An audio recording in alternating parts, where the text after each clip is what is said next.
এই আমাদের এই চুন্নু সাহেব, মুজিবুল হক চুন্নু সাহেব, আমার কেন জানি মনে হইতেছে যে মুজিবুল হক চুন্নু সাহেবের হয়তো আমি বলে দেওয়াতে সমস্যা হচ্ছে যে উনার মনে হয় রাজনীতি করাটাই পেশা।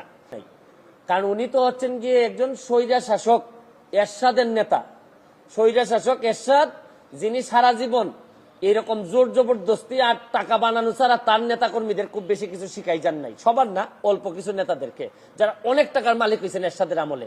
উনি তো এরশাদের স্বৈর শাসক এরশাদের একজন নেতা হয়ে উনি বঙ্গবন্ধুর আদর্শের সৈনিকের, প্রকৃত আদর্শের সৈনিকের মুখোমুখি এই প্রথম সংসদে হয়েছেন মনে হয়। এর আগে হয়তো তীব্রভাবে কারো মুখোমুখি হন নাই, এই জন্য উনার এত গাত্রদাহ। আর এত গাত্রদাহ কিসের?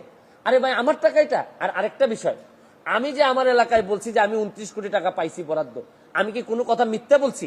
মিথ্যে বললে উনি আমার বিরুদ্ধে ব্যবস্থা নিক। আমি বলতে পারবো না, মানে আমি বরাদ্দ পাইছি এটা আমি বলতে পারবো না আমার এলাকায়, মানে কি আমি কি চুরি করতে চাই?